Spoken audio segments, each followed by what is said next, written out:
The Twits by Roald Dahl, illustrated by Quentin Blake.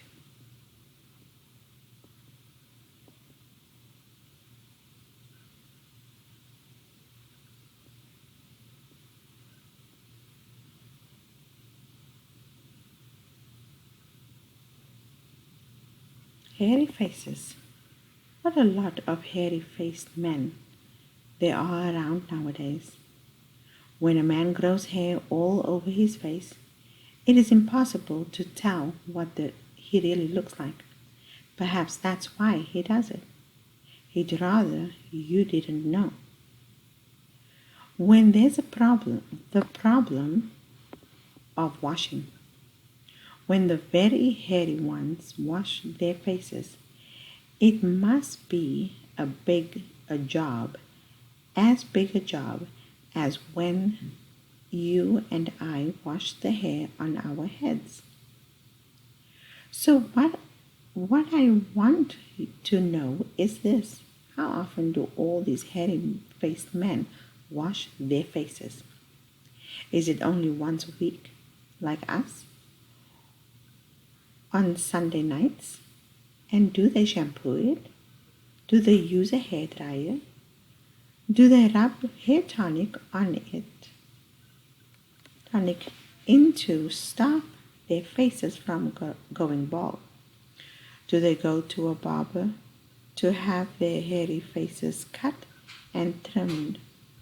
Or do they do it themselves in front of the bathroom mirror with a nail scissors? I don't know. But next time you see a man with a hairy face, which will probably be as soon as you step out onto the street, maybe you will look at him more closely and start wondering about some of these things. Mr. Twit. Mr. Twit was one of these very hairy-faced men. The whole of his face, except for his forehead, his eyes, and his nose, was covered with thick hair. The stuff even sprouted in revolting tufts out of his nostrils and ear holes. Mr. Twit felt that his hairiness made him look terrifically wise and grand. But in truth, he was neither of these things. Mr. Twit was a twit.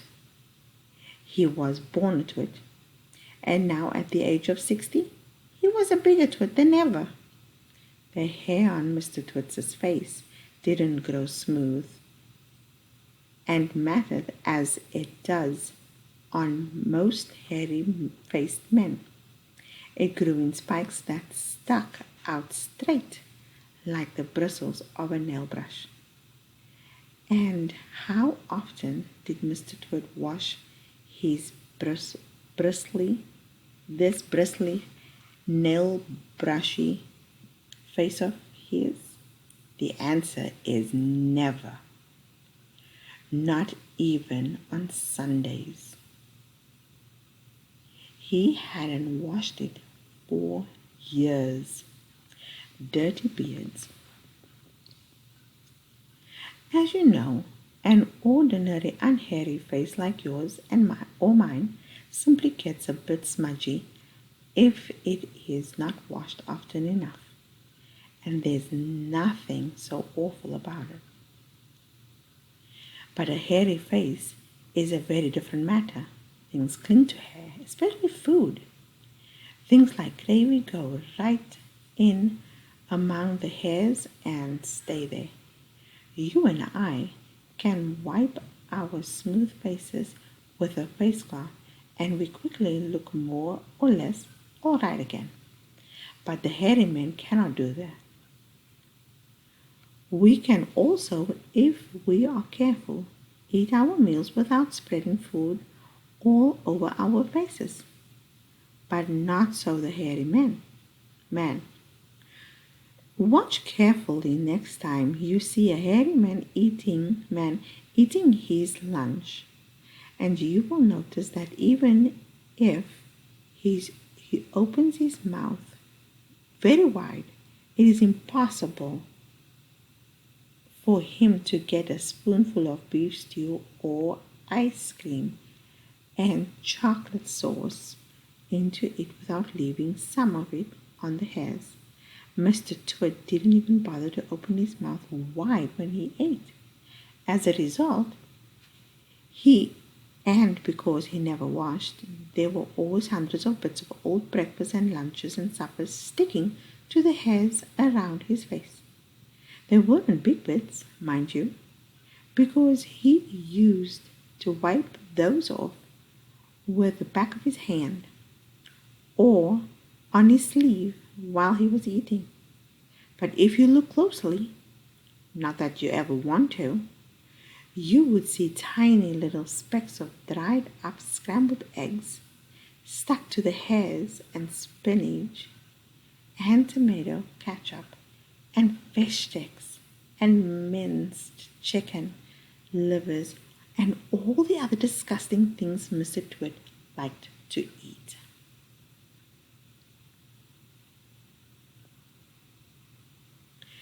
If you looked closer still, hold your noses, ladies and gentlemen. If you peered deep into the mustachy bristles sticking out over his upper lip, you would probably see much larger objects that had escaped the wipe of his hand.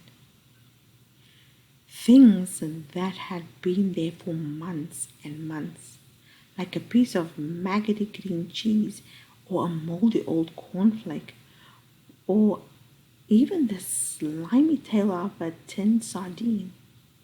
Because of all this, Mr. Twit never went really hungry. By sticking out his tongue and curling it sideways to explore the hairy jungle around his mouth, he was always able to find a tasty morsel here and there to nibble on. What I am trying to tell you is that Mr. Twit was a foul and smelly old man. He was also an extremely horrid old man, as you will find out in a moment. Mrs. Twit. Mrs. Twit was no better than her husband. She did not, of course, have a hairy face.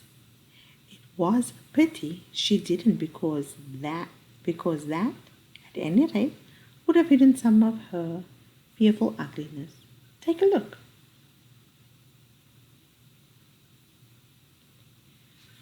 Have you ever seen a woman with an uglier face than that? I doubt it. But the funny thing is that Mrs. Twit wasn't born ugly. She'd had quite a nice face. When she was young, the ugliness had grown upon her year by year as she got older. Why would that happen? I'll tell you why. If a person has ugly thoughts, it begins to show on the face. And when that person has ugly thoughts every day, every week, every year, the face gets uglier and uglier until it gets so ugly you can hardly bear to look at it. A person who has good thoughts cannot ever be ugly.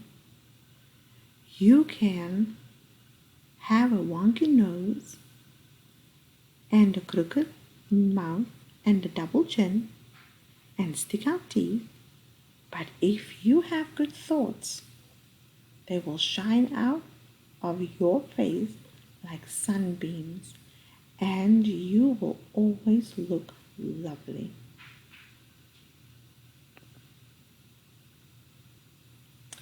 Nothing good shone out of Mrs. Twit's face. In her right hand she carried a walking stick. She used to tell people that this was because she had warts growing on the sole of her left foot and walking was painful.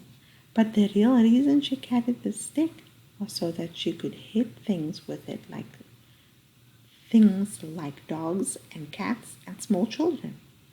And then there was the glass eye, Mrs. Twit had a glass eye that was always looking the other way.